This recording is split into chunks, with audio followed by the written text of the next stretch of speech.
Okay, so I think we are off to a Gremlin-free live stream. It is November the 18th, 2024, and many of you may have already received the news, but I woke up, I guess, inspired the other night to contact YouTube and ask them to restore all of my old channels, the ones that had been taken down wrongfully. And I wasn't able to get them all turned on at any point for the last 5 or 6 years, and so I kind of gave up on it. But I woke up and I decided to do a bunch of appeals, and I said, I promise I won't traffic in misinformation anymore. And of course my fingers were crossed, but they couldn't see that. And sure enough, one by one, my old channels have been coming back on. One of them had 550 subs, but most interesting and surprisingly, the original, the OG Infinite Playing Society website, the very first one, channel number 1 has been reinstated, and that one has 5,500 subs and 300 videos, which are all on private by default, and they gave me one warning. They actually removed a video that said Eric Dubé is a Nazi. They called it hate speech, and I appealed it, and they didn't give it back. But it's strike free, and I intend to keep it that way. So what I'm going to do is carefully parse those 300 videos and release them as I can. I have some interviews with World's Greatest Daredevil, Mad Mike Hughes. We have some events that we did. I have a lot of footage, and I will be making that all available on all the channels once I have vetted it to make sure that we don't self-sabotage. No more foot bullets. So we're active on 3 different channels, and the objective here is to coalesce all of the think tankers, past and present, as we move into this future unknown, the parallel media. And it's going to be mainly just people who have figured out the big lies and how the thing works, and who aren't caught up in the political horseshoe. And I know there's at least 10,000 of us conservatively, but I've been doing some interviews, meeting with people like Bach Precision, doing a lot of cross-marketing, cross-pollination of ideas, and combining our audiences. So it's just perfect timing that this has been facilitated. And if you comment, you will get a wrench. So we are joined by Jungle Jim, Green Smoke, Marcus, Ted Striker 2112, Cubstar, Greg W, Patricia Steer, Sasha, Isaac Young, welcome back. And I've technically never left, but we have had about 150 channels between number 1 and the present one. Joined by Armin Ree, Lean Dion, Roxy W, and look, Thirst for Truth, ears up, thanks for joining. And you know what's going to happen is a lot of people who are cut off are going to join, and it's just going to likely expand the think tank, and we'll pick up, I think, where we left off. But this was the one that, again, was the number 1 channel, and it had been taken down because of trolls flagging the content. And the last video was me and a couple of others on a beach in Santa Barbara. And then after that, it was taken down, but we're back on. So see, points of interest for November the 18th. In fact, before we get any further, I did have a video earmarked. This is a short video put together by someone who attended the first art event we did called Globe Exit. And I had made a globe pinata, probably better than the one that NASA uses as a background when they're filming the ISS. But we filled it up with red pills, which are these candies, technically called hot tamales, as well as t-shirts and other items. But this is a short video from that first gathering, which was in July of 2017. I have come here to chew bubblegum and kick ass, and I'm all out of bubblegum.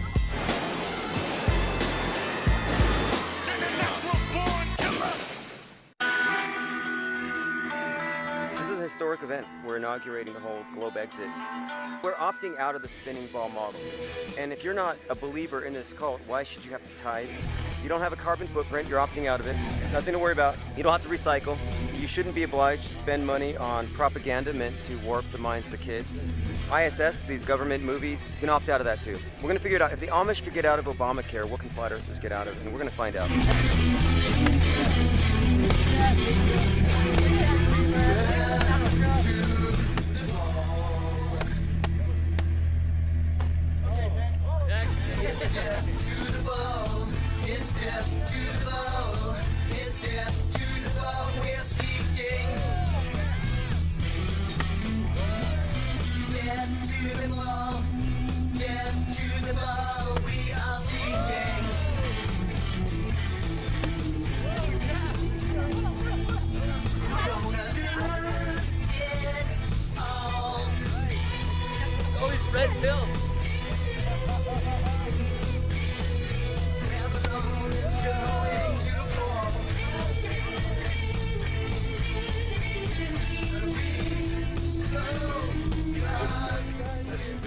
right there.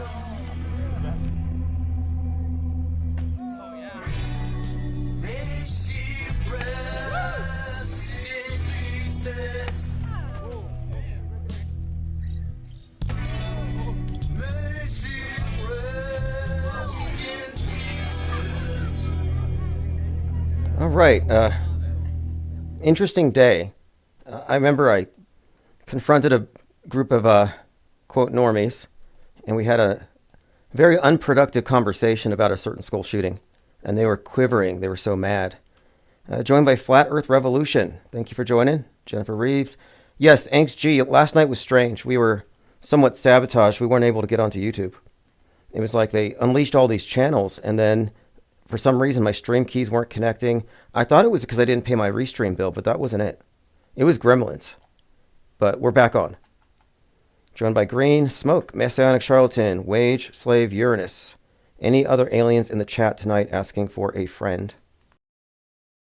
And Mazel. All right, this is great. And one of the nice thing about these videos here is that the comments go way back. So I'm seeing people who hate my guts now. And I'm able to, see them giving me heart emojis, and I'm able to say hello from 2024. But yeah, 7 years ago. So I've been going through and been messaging people, seeing who's still alive and who isn't, who hasn't sold out, who hasn't joined the dark side, who hasn't prematurely left this side because they weren't able to get the answers. But anyway, this is great. So again, you're likely going to be getting messages in your inbox letting you know about these channels if you were subscribed in the past. And if you have a wrench, I was live a little while ago testing it out. Copacetic was in there. That wrench is about 7 years old. If you could somehow make it into an NFT, it would be worth something. All right, let's see here. What's up, Tom Smith, Fuzzy Bush Monk, Lean Pirate, and I'll be opening up phones tonight as well. So points of interest, we got our channels back on. OG YouTube channel resurrected. Deadpool is a flurf, and then Trump's going to declare an emergency for deportation. And I'm just bringing that up because that is Trump entering his full-blown Biff Tannen phase, which is coming. Flat Revolution, yes. Glad to see you. I was with you from the beginning. Well, isn't it crazy that there are people who just thought we stopped? That's how big the internet is. You can get lost just like that. And we never really stopped. If anything, we doubled down and just got increasingly marginalized as they turned this whole thing against us. So there's this episode, this movie called Deadpool and Wolverine. Now, I haven't watched these. However, somebody remarked that he makes this comment that Deadpool scoffs at the idea of planets. So I guess that makes him a flat earther. I don't know exactly if that qualifies, but it's there, so I'll find that clip. And I've been doing some research, and I came across a couple of very interesting things for those of you who are interested or curious about this idea of magic and media intersecting. And I don't mean in a good way. I'm not talking about movie magic. I'm talking about in a creepy black magic mind control kind of way. And I found a blog called People of the Black Circle because I was researching Ted Kaczynski. Because I recall there was some predictive / concurrent programming with the Unabomber and the Jurassic Park movie. And I found an article that discussed this, and along with it, an explanation for the darker side of PSYOPs. So let me go ahead and first bring up what it says about Ted Kaczynski, and we'll go from there. This is from a blog that I found today. Okay, here we go. So the 1993 Unabomber sent 2 package bombs in the same week that Jurassic Park premiered in theaters. The movie focused on the impact of 2 advanced technologies, genetic engineering and parallel computing. The first package exploded on June 22nd in the hands of a University of California geneticist, Charles Epstein. 2 days later, Yale University computer scientist David Geltner was bombed. Both were seriously injured, and his magnum opus is the previously cited Mirror Worlds, Oxford Press 91, detailing a process for counterfeiting the natural world. So he had connected these bombings with the themes in the movie. And then the second part And there was someone here, and I thank you for this. I'm so relieved. He said, "There's no such thing as magic." Yeah, when we say magic, what do you actually mean? I go by mostly, I think, Arthur C. Clarke. Any sufficiently developed technology is indistinguishable from magic. We're just talking about something that is, at this point, unexplained, maybe even out of our purview. We don't even see it, but allows the person who's executing it to somehow subvert the will of the other. We're talking about manipulation on one level, propaganda. These things would probably fall into the purview of, quote, lesser magic. But then there are occult ceremonial aspects, culty stuff. And, you can say there's no such thing, but there's a lot of literature on it. And whether or not you believe in it is immaterial. It exists. But the overlapping of weird occultism and psyops is a interesting kind of a side topic here. So here's a article from Michael Hoffman. He's talking about something he calls invoking catastrophe. In the New Jersey admin bombing of Thomas Mosser in New Jersey, the Unabomber used the alias H.C. Wickle. The son of Sam used Wicked King Wicker, and the roots of Wicker and Wickle is Wick, which is in turn derivative of an old English word Wicca, meaning wizard, or the feminine Wicca for witch. So he really gets into the names and the etymology. And this is the individual who's known for, publishing the work of James Shelby Downard, like King Killed 33. But he goes on to talk about what he calls the twilight or cant language of the cryptopsy. And he says, this would seem to be signaling to occult initiates and those who understand it that the attack was part of a symbolic process. The occult crimes, the objective is not linear, that is to say, not solely bound to the achievement of the immediate effects of the attack, but may in fact be part of a larger symbolic ritual magnified by the power of electronic media for the purpose of alchemically processing the subconscious group mind of the masses. Now, if you've looked into the theory behind sigil magic as it's practiced, and again, we're not attributing objective reality to this. Some people believe in prayer, some people believe in the law of attraction, but we're talking about well-documented, well-understood methodologies in practice by various magical philosophies. And one of the more common examples would be sigil magic. And the concept here is that in order to tap into one's latent occult powers, one has to bypass the censoring process of the conscious mind, which is rational and bound to the laws of physics that cannot suspend disbelief so readily. And magical ritual is largely the process of breaking the tyranny of the rational mind. It is a very irrational thing if you think about it.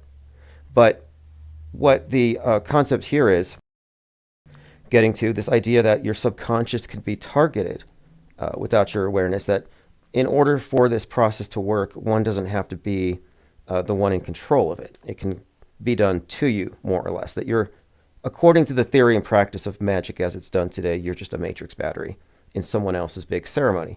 So it goes on to say, if we are observing a ritual working, we should be looking for relevant synchronicities or coincidences that have meaning in the days following the Unabomber's explosive attacks, which would form a pattern on the hypothesis that his bombing is the introit to a kind of public subliminal black mass that plays for days.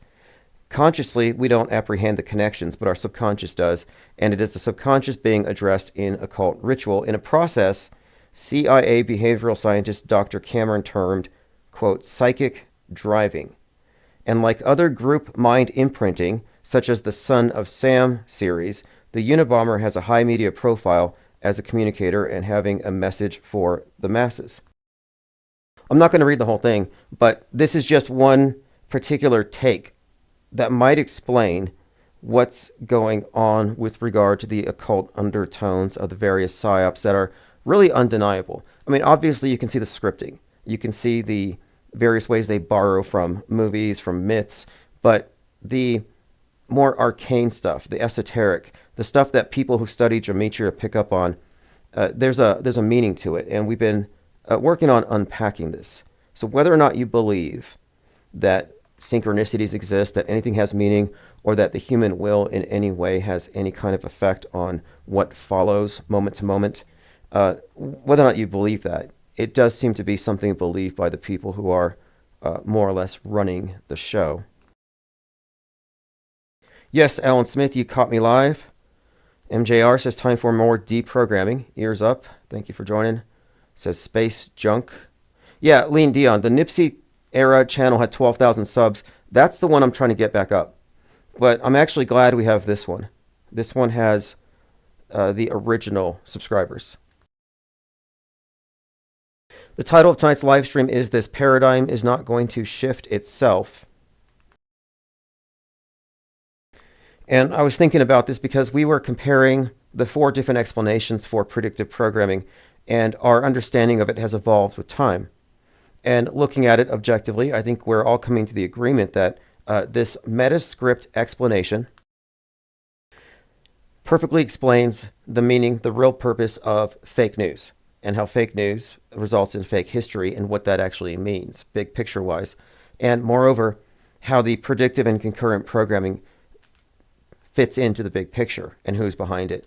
And it's a very important bit of information because if you don't have that, then you never quite get out of the closed system, the closed informational system of the world stage. Ollie Goering says the collab between IPS and Bach precision is too dangerous and paradigm shifting, maybe. Well, I think it's time. I think a lot of us are done with Trutherville. I mean, look at Trutherville. It's a disaster. You got Q Street with all the mental addicts. Most of them are now in the GOP. And then they're flooded with all kinds of operatives, limited hangout types.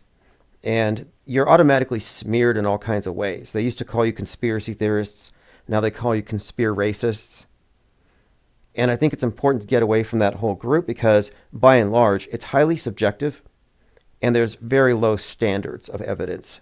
People make up stuff. They lie to each other. They worship JFK. Trutherville is a disaster. I thought Woketown was bad. So I figured this is the time that we quarantine.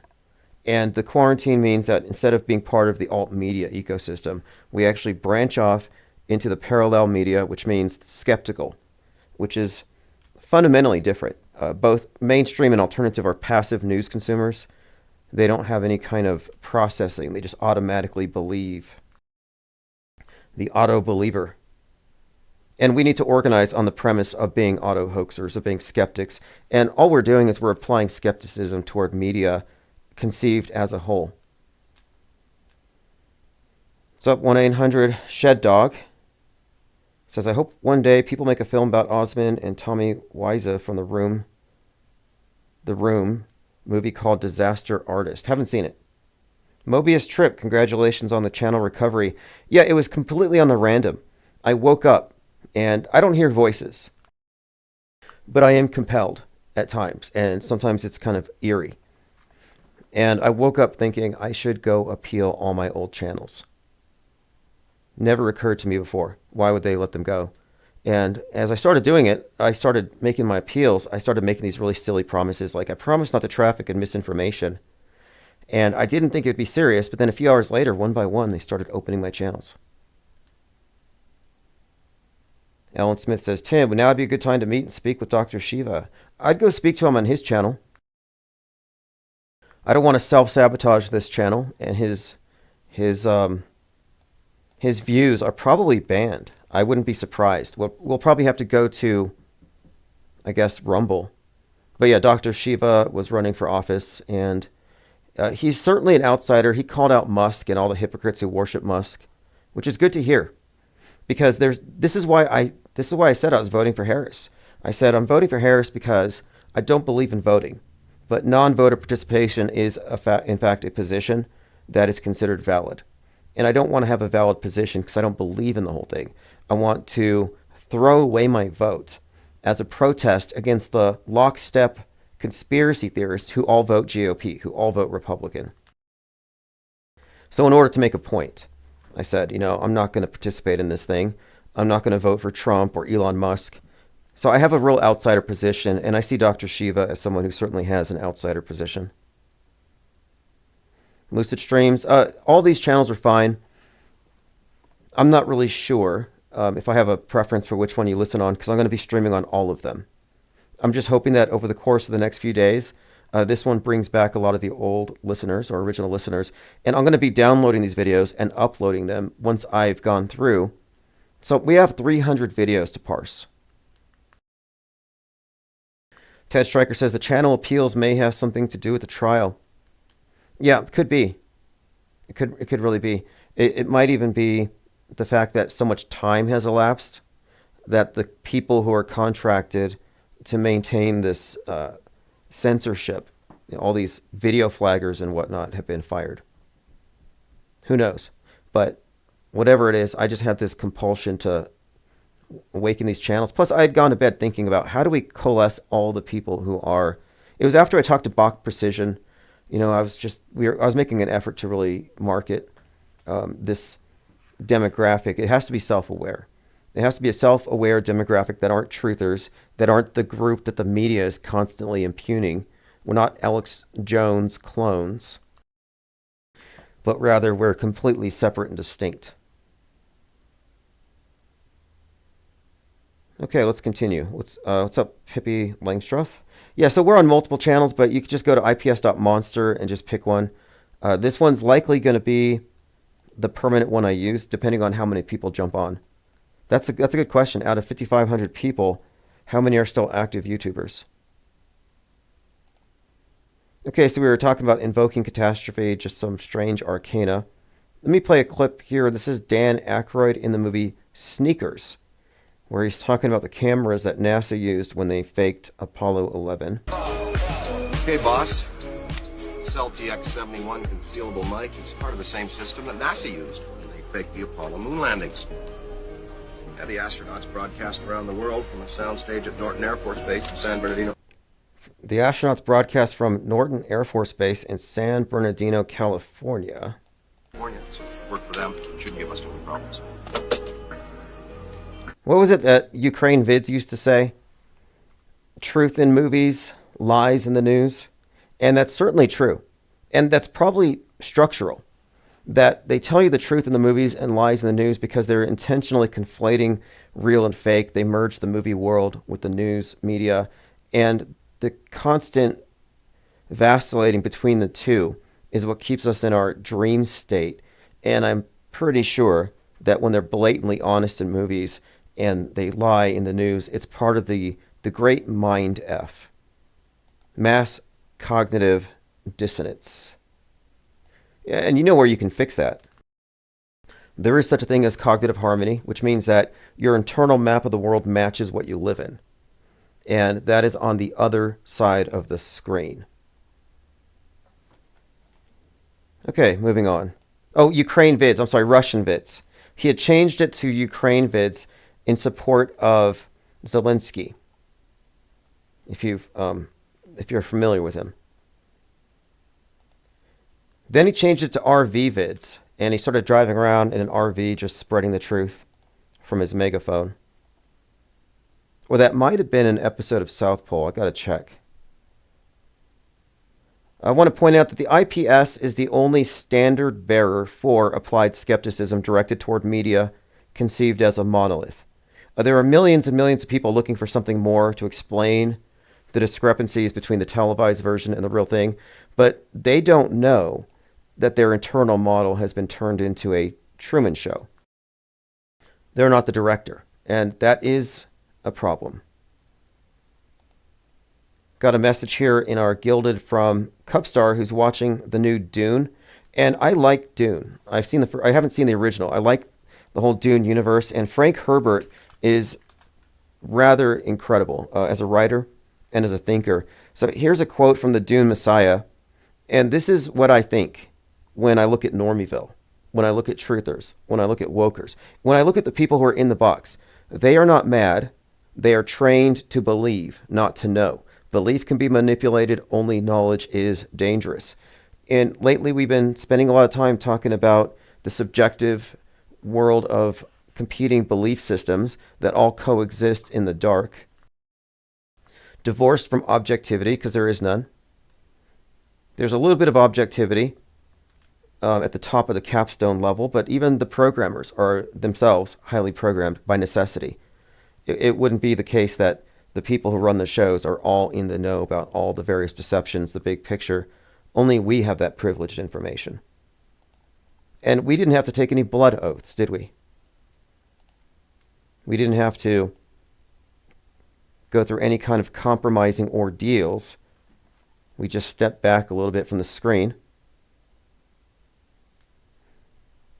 All right, moving on. Talking about Frank Herbert. They are not mad. They're trained to believe. And I'm happy to say, if you believe something, you're welcome to it. Some people want to believe in chemtrails. They want to believe in chupacabras and 5G towers. And I just want to say you have to separate these beliefs that you can't test and verify from what you know. Just like you can't say you remember something if you really don't. If you can't actually retrieve that information, if you aren't really an authentic source. And this was one of my critiques of the Mandela effect conspiracy theory, which died out a couple years ago. But I used to ask the believers who would say, everybody knows Timmy fell down the well. Well, everybody knows automatically. The argument's gone. You don't have to even address it. However, just go along with it. If everybody knows Timmy fell down the well, how did they get him out? And not one Mandela effectee has ever been able to answer the question of how they took him out of the well. Because they would have had to have made it up, because he wasn't in the well. So these aren't real memories. It's almost like a filing cabinet in their mind labeled something, but there's nothing inside. This is the false memory that is created through the process of asking the question itself, which serves as a prompt, a bit of interference, what's actually called the misinformation effect.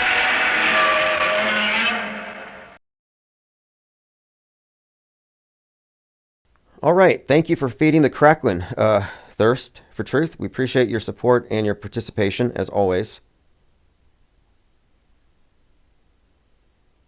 Okay, let's see. Leo Pirate says, similar to how you said Mr. E said Trump gave birth to Barron, a fake memory.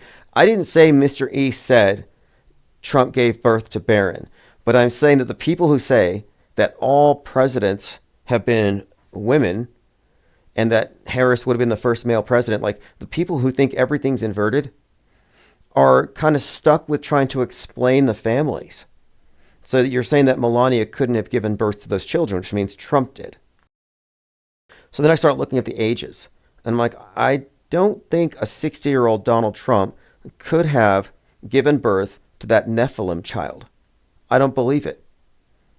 I just don't.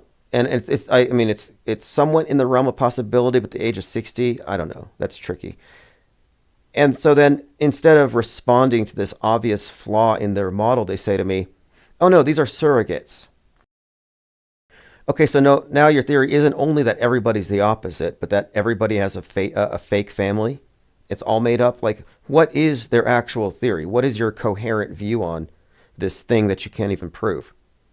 And Mr. E is anonymous, and he spends way too much time staring at celebrity crotches and Adonis belts or whatever he calls it. And honestly, he sounds like he enjoys his work, and I have no problem with that. But I also think that the whole idea is just misinformation, and it's gaslighting. You're being gaslit with pseudoscience, with phrenology, and a real pathetic attempt at forensic anthropology. Ask any one of these individuals which skull they're using for their overlays, and they'll just say a skull. I grabbed it off of Google Images. It's like, that's not really good enough. I was in Fort Lee, Virginia at their Pierce Mortuary College when I was 92 Mike, where you learn how to identify human remains. And there are classifications for skulls that, you have different, Caucasoid, Mongoloid, you have all these different categorizations. I mean, you may not like the terminology, but ultimately we're talking about skeletal structure here. So while they claim to be examining skeletal structures, they don't actually have a rigid methodology. And it's one of these things where if your only tool is a hammer, everything looks like a nail. And Mr. E walks around with a big hammer, and everything's a nail. Leo Pirate says, I think the anonymous can be a red flag, but it's not proof of controlled opposition. It's highly questionable. And what's worse is that if you really had some information that Trunk froze her eggs, right? That's what I mean. It's a joke. It's tabloid-esque at best. But here's the thing. I doxed one of the main promulgators of this. And online you would think, okay, this is a Christian conservative in some kind of a moral panic. And she's convinced that Sylvester Stallone's a woman, and all these strange claims. But she's got this huge following. Well, anyway, I called her out on her inconsistencies, and then she accused me of being one of them. I'm like, what? Like, I'm fine with that. If you want to believe that, it doesn't hurt my feelings. I could care less. But that was meant to like scare me or drive me off. But I thought if this person was serious, they wouldn't just flippantly make claims like this. So I looked into this person and I was able to dox them. Turns out this person is not the person they pretend to be, but is in fact a liberal, communist, Bernie Sanders supporting professor at some community college in Iowa, pretending to be a Christian conservative, conspiracy theorist. So in other words, I see all these dupes on X who are just following a bunch of high-profile anonymous accounts blindly. So I don't buy into it, exactly like Donnie Darkin. Donnie Darkin makes a huge account, big account, huge. He's a huge following, claiming Donald Trump's the Antichrist. He gets on Tim Pool, and then he's exposed as being a pro-Trump guy who's kind of got this double life as an anti-Trump guy, making money on both sides. So I don't trust anybody anonymous that don't test their own claims, and they spread their ideas as more or less rumors. There's no substance to it. So I kind of just leave it behind. Anybody who promulgates that can only say this. It can only say, I believe this, or I want to believe this. That's the only thing they can say.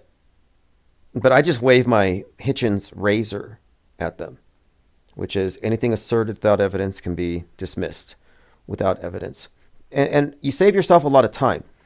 You know, I hate the whole thing of, I'm just asking questions. Like, what are they spraying? I'm just asking questions. What's in the thing? Just asking questions. How about you come back to us when you have answers? Just asking questions is lazy. It's actually childish. It's what toddlers do.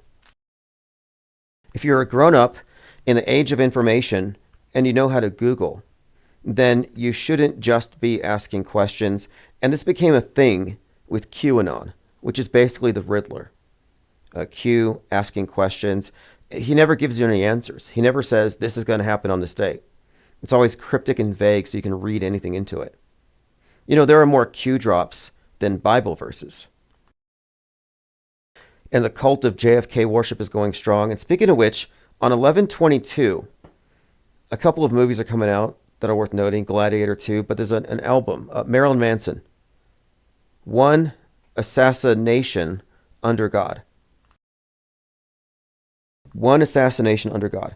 And why this is significant, JFK's birthday, Marilyn Manson, is that Marilyn Manson did a video in 1999, and the video was postponed because JFK Jr. died.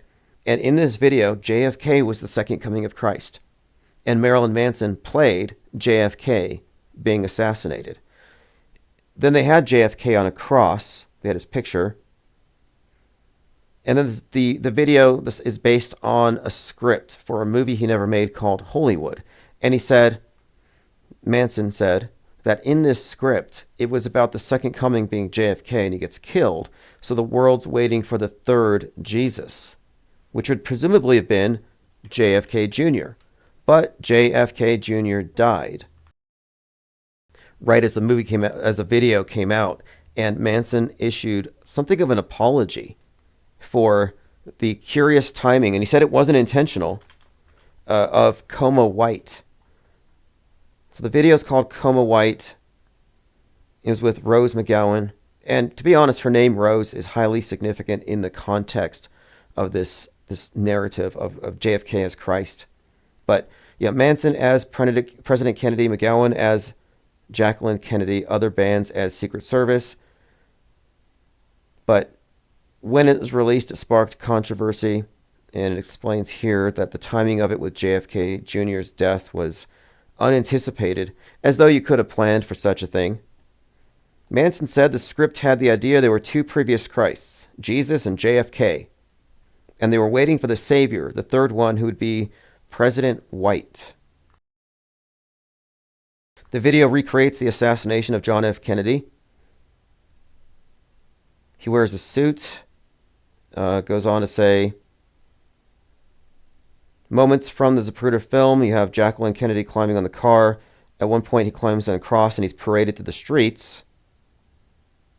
And then finally it says, the video garnered considerable controversy and the release was delayed because the band was accused of inspiring the Columbine School Massacre, and then it was delayed again because of the death of JFK Jr. Manson issued a statement through his publicist that said, "Little did I know the tragedy of Columbine or the accidental death of JFK Jr. would follow.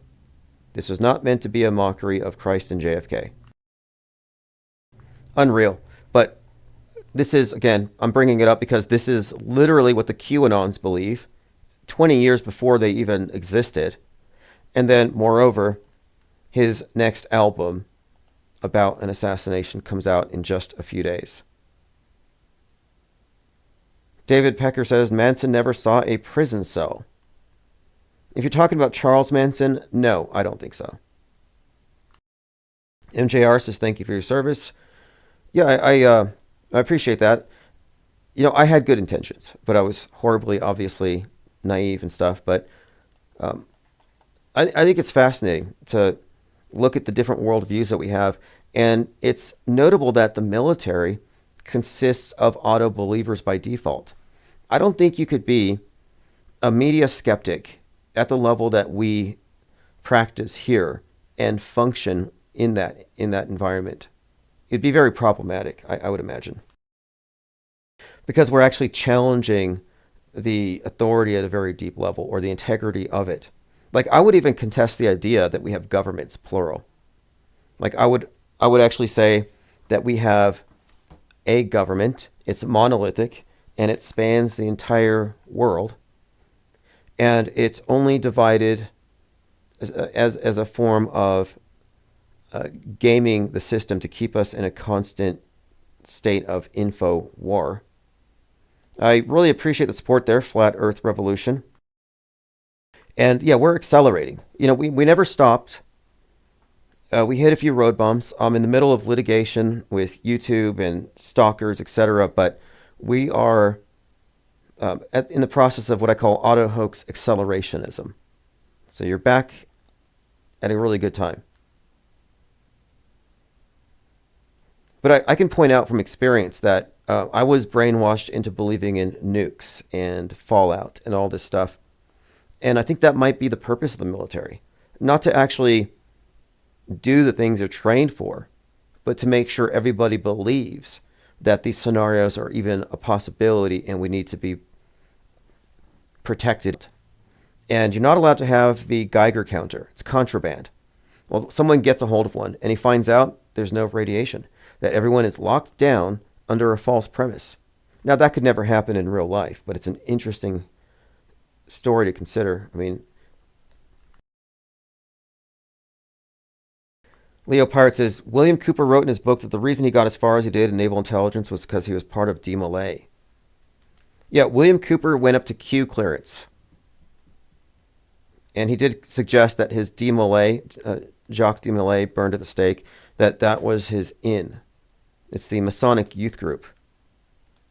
That might have been the case. I met a lot of Masons when I was in the Army. I didn't know what it was, but I saw the bumper stickers, and then I overheard a conversation one day. It was Sergeant George was passed over for his attempt at getting Master Sergeant or something, and he said, 16 years stuck at as an E6, and I can't get promoted because I don't belong to the right club. And my interest was piqued. I'm like, what club is he talking about? And I kind of followed up on it, and I put a few pieces together, did a little research, and I learned about a highly influential Prince Hall Freemasons. And then my curiosity is like, I'm not content to get all my information secondhand, and so I went ahead and I visited the Scottish Rite Temple in El Paso, which is this old building with these two sphinxes out in front. And I just kind of walked in like I owned the place. And the gentleman there actually gave me a tour. I looked through their books. They took me to the second floor. They had the lodge room. Very interesting place. And they were more than happy to take me around, which says something too about a lot of truthers who do not do their due diligence. Like, what is stopping you? Fear. the ice wall. Like, there really aren't any barriers. And if there are barriers, well, then you can address them. But I think mostly it's in your head. My audio is going in and out. Good to know. Leo Pirate says, there's a lot of Mormons in the Air Force. The Mormon Masonic connection is openly admitted. Yeah, well, it's on their underwear. It's in their oaths. It's in the terminology. The idea of elders, for example. Anytime I hear elders, it suggests you're looking at something with a common source. I would even suggest that all the various religions are a hydra, and each expression is just one head, but ultimately it's the same body.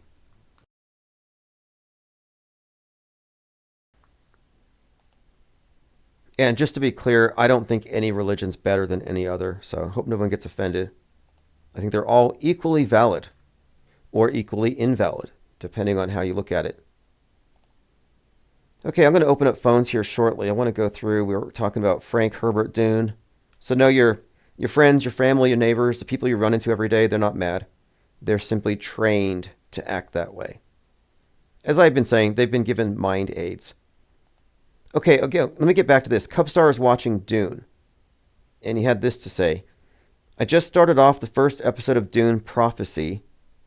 It opens in the Butlerian Jihad and the creation of Bene Gesserit. The main plot kicks off 116 years after the end of the Great Machine Wars. Okay, so the 116. Okay. Is anyone else having audio issues? Let me know in the chat if you're having any issues with the audio.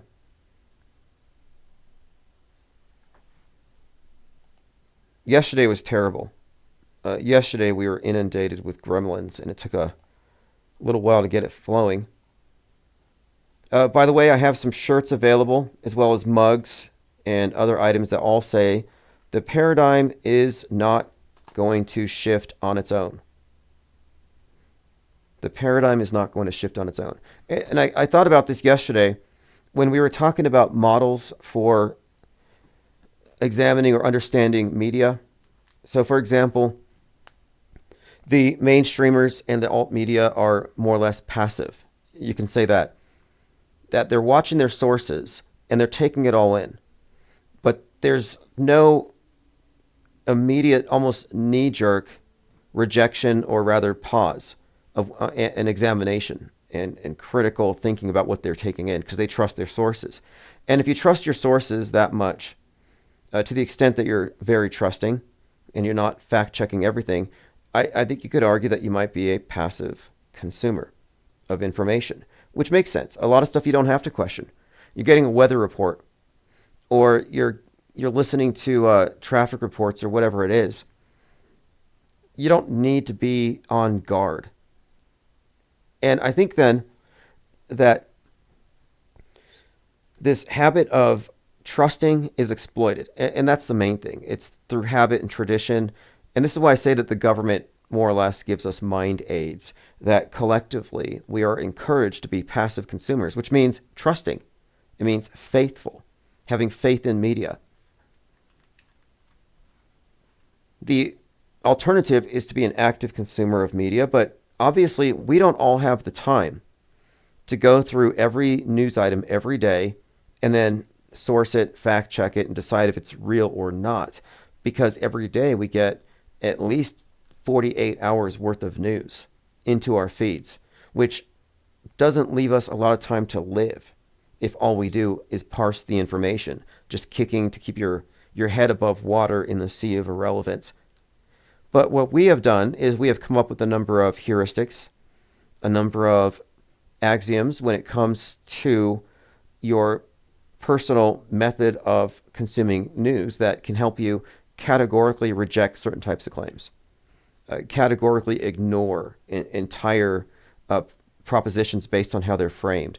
Like, a lot of people now are savvy to things like clickbait, rage bait, engagement bait, engagement farming. We saw all these posts on X for like months. It was like, what do you see? And they post something. Eventually, people got tired of it. But if you don't have a methodology for traveling through this mess, the thing is, you just get lost. There is no coherence to it. You can doom scroll your way into any fictional universe. Choose your own apocalypse.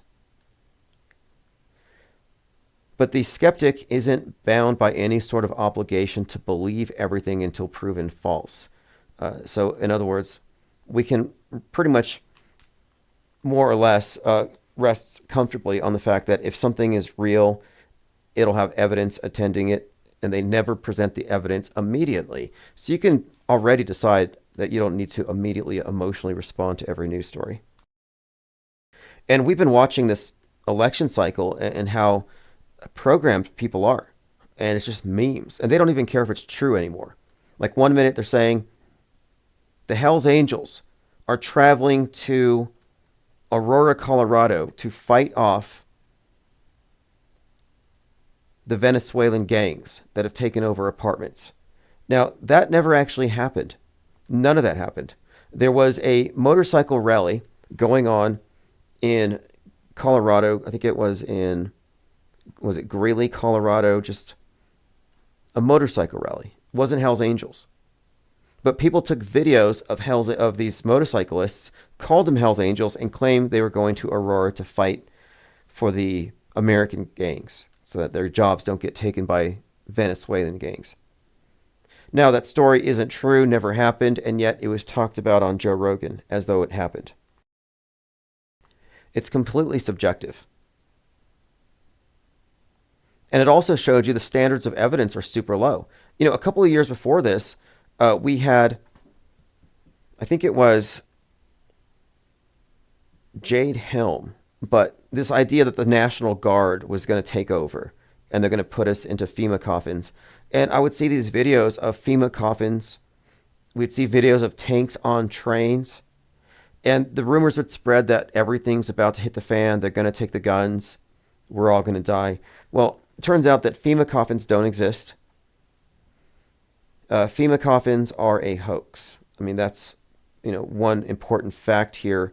But another thing is that the annual National Guard drills that take about 2 weeks every year are predictable. And every year, truthers will film the National Guard movements and claim it's some kind of World War III Civil War scenario. Put a link in the chat. The original Infinite Plane Society channel is The Infinite Plane Society. And then another one is called Auto Hoaxer. Then we have Infinite Plane Radio and Infinite Plane Society. But the original one is The Infinite Plane Society. I put a link below. 1-900-SHED-DOG says, I think my account's hidden on the main channel. Sure. And if you want to, you can email me at infiniteplanesociety@gmail.com. If you want to specifically, or you don't have to email me, leave a comment. If you leave a comment, I can give you a wrench right there. If you email me, I can pull you out of the dungeon if you are trapped. I can't wait to go through it. Look at all the accounts of the people that we've banned in the past. All the bots. Okay, let's move on. We talked about the fleas that were passed off as UFOs. Look, there's 10,000 people commenting on this video of fleas, of fireflies. These are fireflies lit from the bottom by a flashlight that are being passed off as flying saucers at a high altitude, moving at impossible speeds and making impossible turns. And people are commenting in here that this is real. This is amazing. It's time. I believe. Take me. Because they want to believe so bad, they don't even think about it. Like, this is a classic example of self-deception, because the first 2 seconds and the final seconds show you little gnats floating around the side. But it's a hoax. It's fake. And the guy who uploaded it, Alien UFO Sightings, has tens of thousands of followers, is getting a ton of hits, and he's not bothering to tell his viewers, oh, by the way, this is fake. Like, what does that tell you? This is why we have left Trutherville. Their desire to believe has overridden their critical thinking faculties, and they're no longer objective observers. You cannot really trust them. You can't trust them as sources. Another one of my videos, this is again from the original channel, and I'm going through them one by one just to make sure that they're safe. In fact, I'm responding to comments 6 years after the fact. So here's Deep Inside the Rabbit Hole commenting back when he didn't hate me. Here is Nathan Oakley. Hello, Nathan. Are you still hung up on the whole space vacuum dome thingy? I mean, he's really deep into that. You can't have a pressure system without a lid, or whatever he was saying. The problem there is putting the model before the information. Lucid Stream says, can't even trust your own perception at times. It's really a matter of recognizing that optical illusions will fool you, and that's a huge part of it. Optical illusions.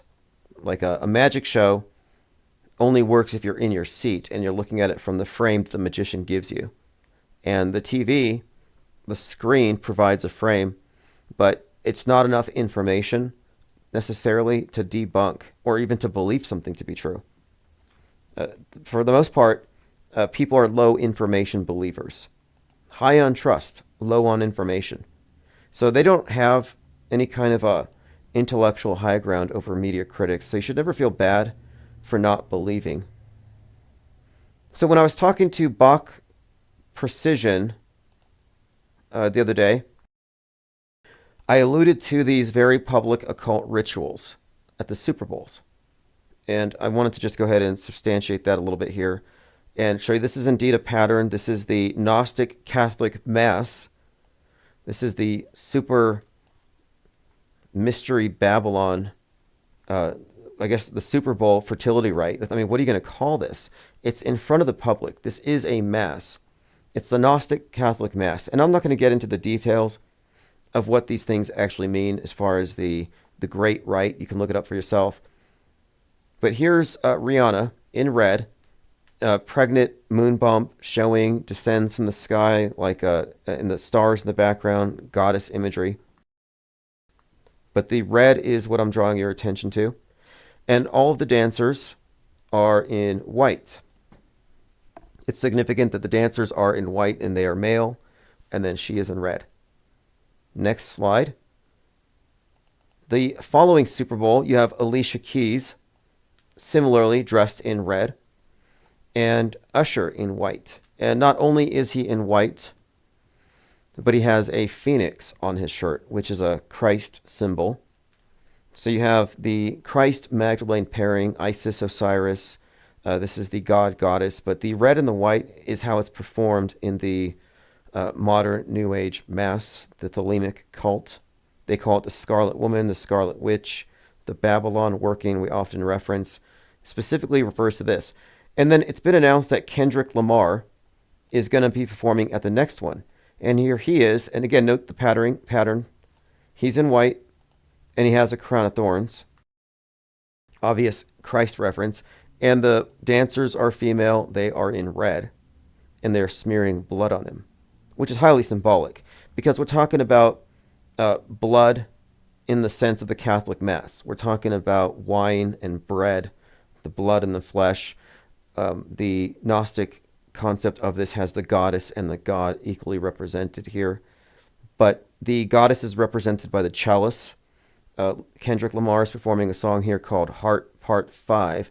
And the heart in the playing cards is actually derived from the chalice, from the tarot. Just like the diamonds come from the pentacle, the clubs come from the staves, and the swords become spades. These represent the 4 seasons, the 4 suits, 4 seasons, 52 cards, 52 weeks. Add up all the numbers, you get 365. It's all based on the same set of symbols, and it all relates to the sun and sun worship and the sun incarnate, which is what he represents. So you have the god goddess pairing. But this is going to be the 3rd Super Bowl in a row with the same ritual. So I'm not sure what he's going to do, but I decided to just do a quick search. Kendrick Lamar Super Bowl halftime show performer, and there's a commercial for it. And here's an article from GQ about it. And note what's right behind him. Look at the colors. And he's portrayed himself with this Christ symbolism in a few different ways, and it's all interconnected. But notice he's right in front of the red and the white. And I didn't know that was going to be there, but I assumed any kind of announcement is going to reiterate this theme. And we've been decoding Super Bowl performances for some time.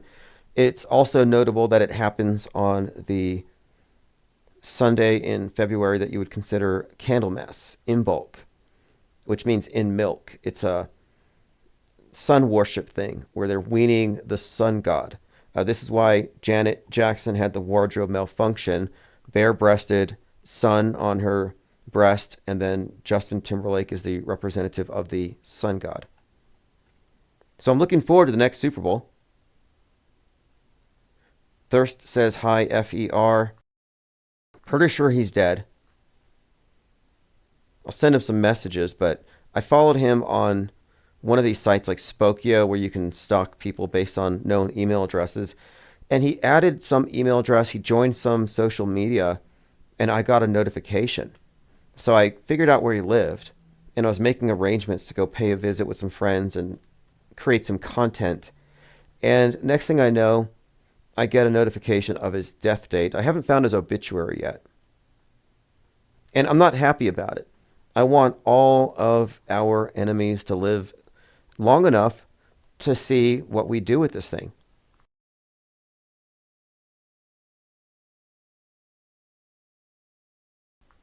Okay, continuing here. Flat Earth Revolution says, I believe Nathan passed away. I don't know. I don't think so. You're probably thinking of, there's Mac Parhar, Rob Skiba, Bob Nodal. Although some believe that Mac Parhar faked it. I don't know. Some think that Rob Skiba may have faked it, and I wouldn't be surprised, honestly. And that's not bad to say. Anybody who is, I think, in this arena is going to be accused of faking it. No one's going to believe it. Weirdly enough, today, I might have survived 2 assassination attempts, and I have a picture to prove it. I was driving somewhere, and as I'm going down Morris, and I'm coming up on Montgomery, the intersection, moments before I get there, like seconds before, there's an accident, and a truck just like mine was hit, and I had to go around this big mess. I had a detour. So then I stop at the dollar store to grab some items, and I get out, and I'm driving down the same street at another intersection 1 block up, and right there in the middle of an intersection, a truck that looks just like mine got hit, and the car that impacted it continued, and it knocked over a fire hydrant. So I thought, that's weird. In less than 10 minutes, I see 2 trucks that look like mine just get hit as they're passing through intersections. And I'm wondering, did somebody put out an order? Like, hey, he's going down this street, he's going to this destination, let's go ahead and activate something. And activate one of our MK Ultra killers, flip a switch, and then have them run this guy off the road. I don't know. Probably just a coincidence. I felt like I was in that movie, Final Destination. But yeah, 2 trucks just like mine getting hit like side by side. How many look like mine? White pickup trucks are pretty common, you could argue.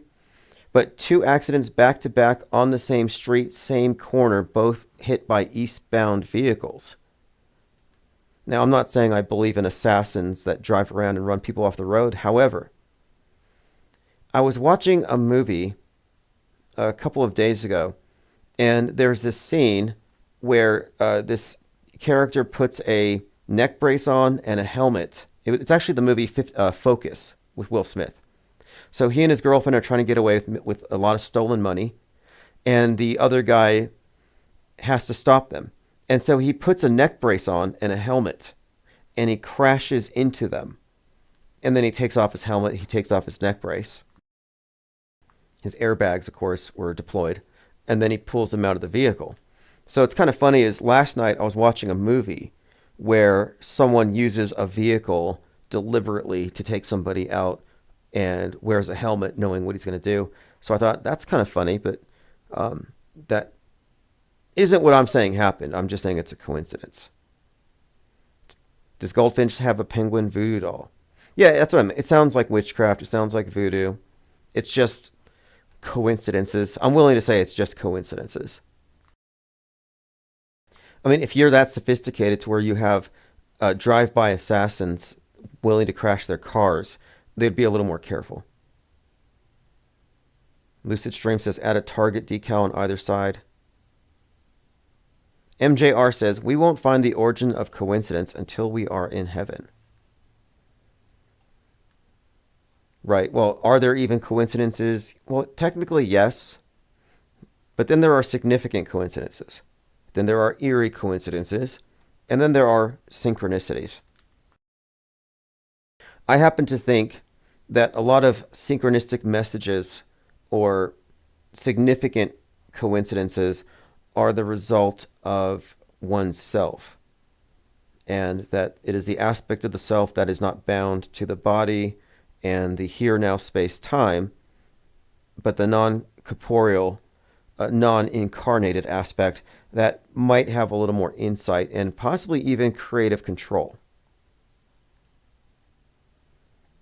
Okay, let's move on here. Oh, it was JT33 this morning who said, Deadpool is a flat earther. And I did look into it, and he did scoff at the idea of planets. But who knows what that means? I'm not familiar enough with Deadpool to know. I actually have the clip.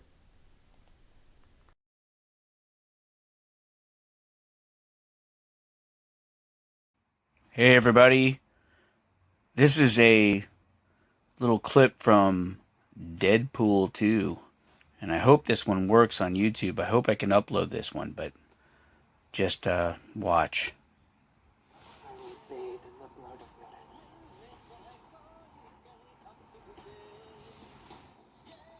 you turn off the music? You'll do no such thing. Why don't you just say it in an Indian accent? The hell? Once again, intolerance rears its ugly head. I am so sorry. It gets better. I'm not a fucking racist, moron. Tell it to Black. Okay, this is again Deadpool, and he makes a reference to Black Tom, which some think is a Mandela effect, and here he is about to clown planets. Black Tom, he was like a brother to me. I'm with the old white guy on this one. That's a twist. So what exactly do you do in the future anyway, huh? Some kind of soldier? Yeah, something like that. I was a soldier. Special forces. I bet 50 years from now we're best as buddies. 50 years from now. Now, sorry, this clip is dragging on, but I'm getting to the point here. And here it is. Planets. Okay. I guess him scoffing at planets means he's a flat earther. Anyway, sorry about that. MJR says perception creates coincidence. That's an interesting question because there's a tendency by most to just either be just dismissive or to psychopathologize it. So if you're seeing coincidences, if you're experiencing meaningful events, you're either sick or you have some kind of logically fallacious approach to assessing the information that you get. And these things can be true. I think it was Ian Fleming who said, once is coincidence, twice is happenstance, three times is enemy action. And I'm kind of with him on that. That there's a need to distinguish between regular coincidences and then deeper levels or deeper explanations. And by deeper explanations, I mean things like, for example, did something happen as you were thinking about it? And did timing or does timing play some kind of significant role in it. And I have many examples that are obviously subjective and anecdotal. However, having documented, observed, and thought about them, I've pretty much concluded that what we think of synchronicity is something that can be explained not necessarily in mundane terms, but without reference to spirits or higher power or thinking that the universe or God is talking to you, but rather I think it's a function of our awareness that isn't necessarily confined or even framed by what we think of as the ego. Charming Anarchist said the same actor of Deadpool scoffed at the South Pole in a previous movie. Yeah, we'll have to put that together. Lucid Stream says, are you going to make non-live videos that are more structured and to the point? We do have plans to do IPR deep dives and research as I can afford it and invest into it. Yes, we have a lot of documentaries in progress, and I'd like to redo some of our older rudimentary documentaries. I certainly would. It's just very time consuming. So I'm thinking that if I can build this channel back up, perhaps it will become capable of financing more work. I mean, just to give people an idea, I raised a little bit of money doing the Auto Hoax Con, and after that, I invested that money into a camera person, and I was able to get the whole MAGA event covered. But, you know, things like that take a little bit of money. So as far as like making structured videos, I certainly could. In fact, I have a lot of them structured. I have a lot of them outlined. And I do have a lot of them that just aren't published. I was doing a series called Metascript Decodes. And I have dozens of those. I have a number of videos that show the construction of various mind maps where I explain or demonstrate these purposeful cycles that are being repeated, like 1968 overlapping 2020, 1969, 2021, in terms of the zeitgeist, and how the metascript does in fact follow patterns. It does in fact repeat. And then I'm also working on shorts. So if you've been following my main channel, I'm doing a lot of the IPS shorts. Like, for example, I uploaded one yesterday that shows the resemblance between the Riddler, Thomas Crooks, how the Riddler sings Ave Maria, and how at the second appearance at Butler, Pennsylvania, during the moment of silence, they had that exact song performed.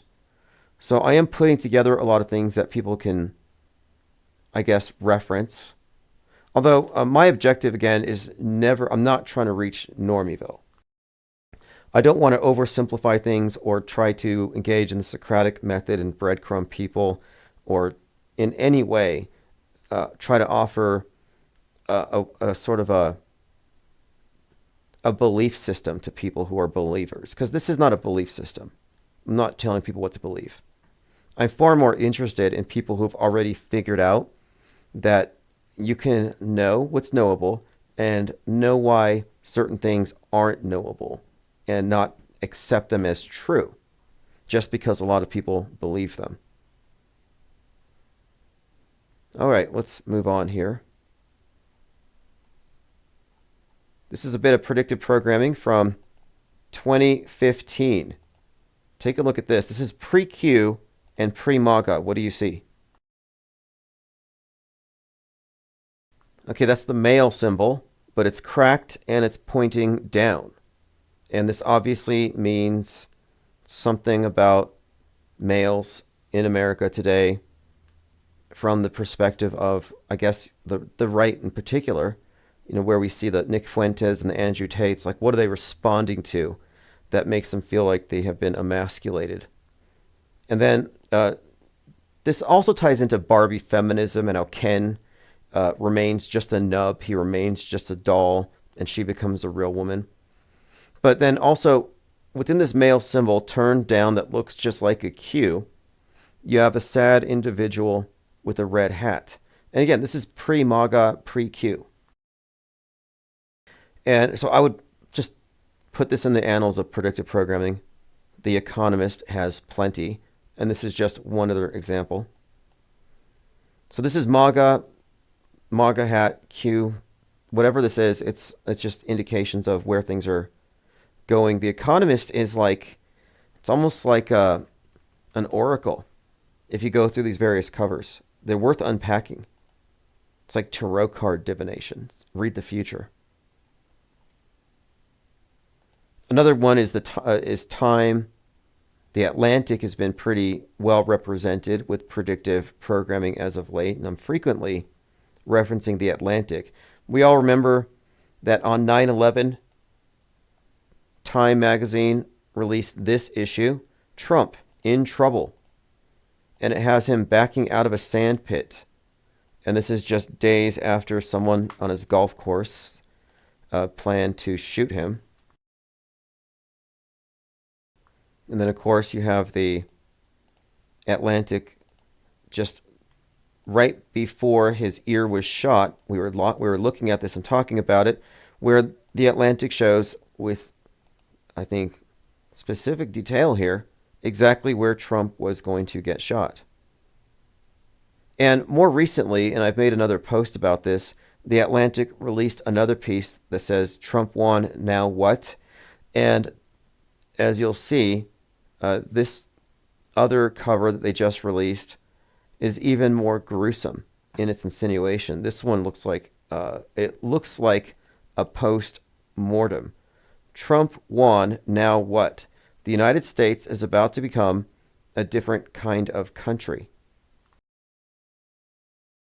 But the IPS has been examining predictive programming so consistently, and we notice patterns. And if you think these are anomalies, then you're not paying attention to how frequent it is, to how pervasive it is. It's actually structural. It's intrinsic to what media is, because it's all one script, it's all foreshadowing, and there are certain observations that we've made that should lead us away from the wrong explanations for it. For example, 100% of fake events are preceded by predictive programming, which is, fake movies, books, fiction.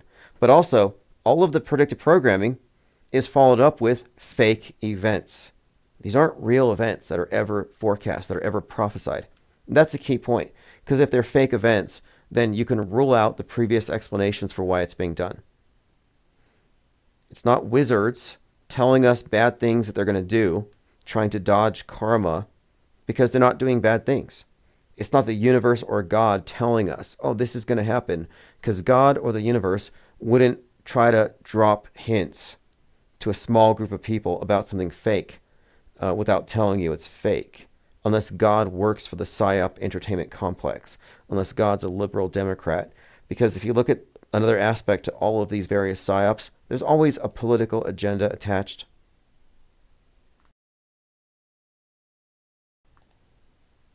So if you just got here, the paradigm is not going to shift itself. That kind of just reflects the idea behind the auto-hoax accelerationism. If we don't maintain these standards, if we don't decide to be the objective perspective, the off-world stage, if we don't maintain that this is important to maintain as a distinct body, no one else is going to do it. There is no platform for media skeptics who are also recognizing that there is indeed a scripted, prefabricated history being implemented on the world stage daily.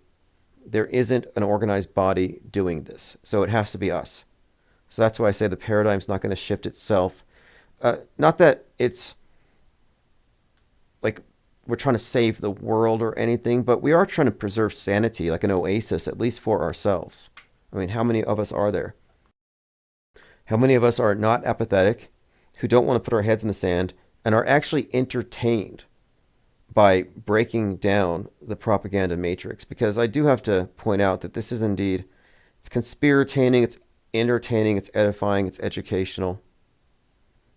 I argue that it's better to be an informed non-believer than a low information believer. But to know both, you have to know the different boxes so you don't alienate people. And then it's also nice to have a think tank like this where we're all on the same sheet. We're not trying to convince people who are still trapped or boxed in. A lot of people are to be honest, though, and this is a great development, a lot of people are rightfully skeptical and willing to call things fake. They may not have the entire picture, but there is a healthy level of skepticism. But it just gets directed into what is just this cacophony, this morass, the sea of irrelevance they call it, where it's hard to make coherent sense of anything that's true if everything else that you're basing your worldview on is still flooded with false explanations. For example, you might notice that one or two events are fake, but if you're not looking at the totality of fakery, you're not really there. And false flag explanations have basically served to divert a lot of people away from arriving at the right conclusions. So we're the ones, I think, advocating cutting edge, the most correct explanation for what we are seeing. Exactly, Cope says, the propaganda is not going to auto-hoax itself. 1900 says, when are the dark IPS black hats going to be ordered? Well, we do have black wrenches. You see, right now we have the blue. Then we have the red, and those of you who are red know what that's about. And then we have the black wrenches. But to advance up through the ranks, to rise up above the Blue Wrench Lodge, you do have to be involved in the Meatverse. Out of the metaverse, above ground, the IPR Press Club is going to really serve to be a place for us to begin that part of the mission. Lucid Stream says, describe your ideal world. It's a good question. I don't know if I have enough time. And also, I'm not someone trying to wake up normies. I think we might be in a benevolent dictatorship. I don't have enough information.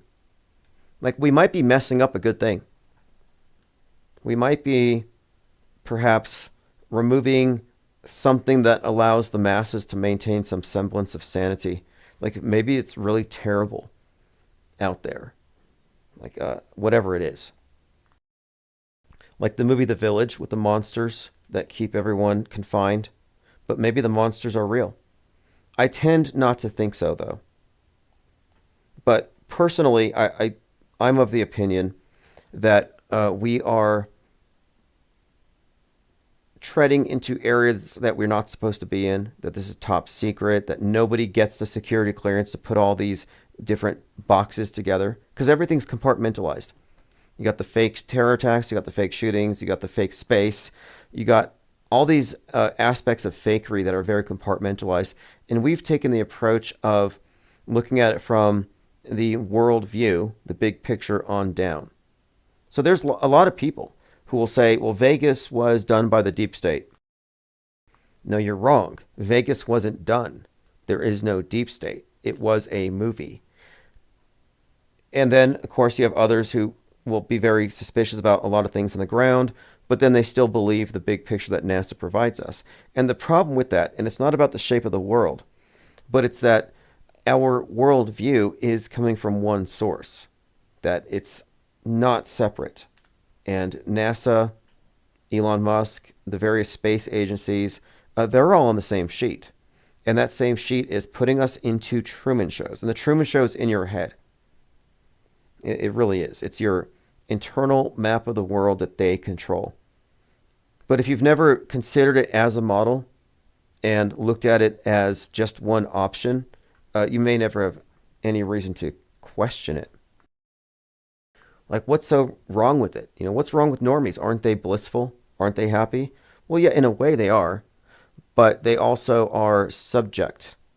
We live in a global asylum, which is why I say there's no point in organizing. Resistance is futile.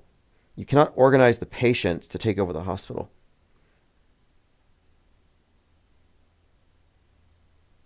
All right, 1900 says, I like eating nachos, drinking beer, watching football, going to the gym. Am I basic enough? Yeah, I'm not opposed to that. I think a lot of truthers look down on normies because they're happy and entertained. And it's sort of like a religion looking at non-believers and condemning their lifestyle. But in a way, the normies, the blue pill, are somewhat in an enviable position. They're not any more asleep than truthers. The truthers are having a nightmare. Everything is more urgent for them. But they're not awake by any stretch. So I don't wake them up. I don't disturb people. But the only ones who might even have an interest in exiting the box are the truthers. As misdirected as they are, at least they're still trying. Their instincts are correct.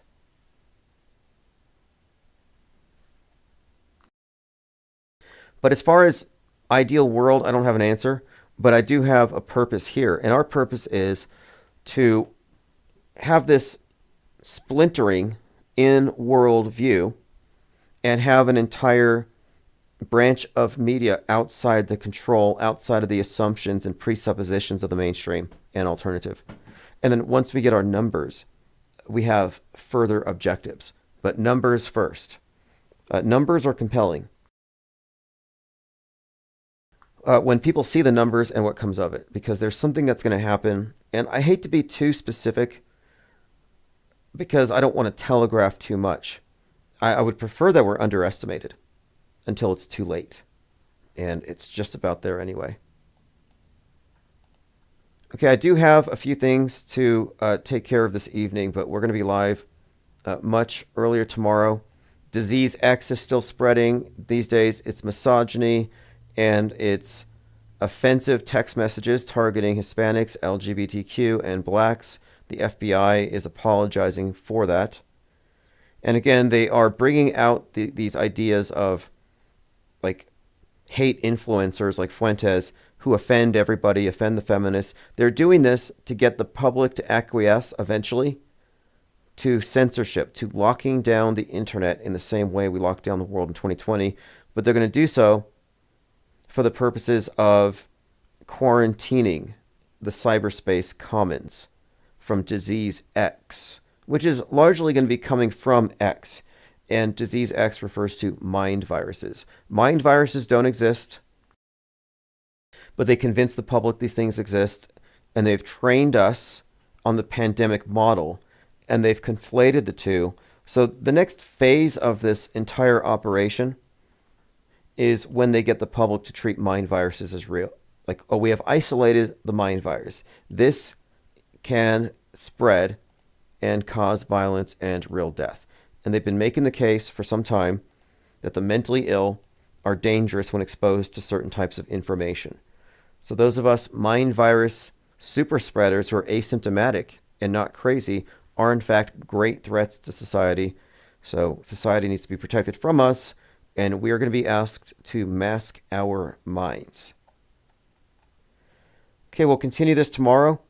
Good news again, all the old channels are back on, so I'm curious to see in the comments how many people are still active. And so I'll be looking forward to reading those comments in a follow-up video, likely tomorrow morning, if not later on tonight.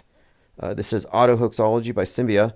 Thanks, chat, and we'll continue this soon. I don't believe in chemtrails, I don't live in Truthville. Just because you saw it on the screen doesn't make it real. I don't take the red pill, I don't take the blue pill. I just choose to follow my dreams, Autohoax and chill. I stepped off the world stage and I've moved away from all the fake outrage and the hearsay. And I don't give the time of day to those that naysay, because they got a bad case of the mind age. I stepped away from the game entirely, I won't be caught up in their lame dichotomy. I've stepped away from the cage entirely, I'm free today and my mind's been set by reading Autohoaxology, out of the control system finally. I know where to go if you follow me, cause I've been reading Autohoaxology. Nothing can bother me, Autohoaxology. Won't put the screen before it's blasphemy. I won't become another mind war casualty. I came about the realm of possibility to take the helm of this reality. Cause I've been chillin' reading Autohoaxology, rejecting all the expectations of the auto-believer, to become a new creation on the raft of receiver. Standing on the sword of truth, I stab the backs of deceiver, demanding burdens for the proof from all the hacks and believers. I stepped away from the game entirely, I won't be caught up in the lame dichotomy. I stepped away from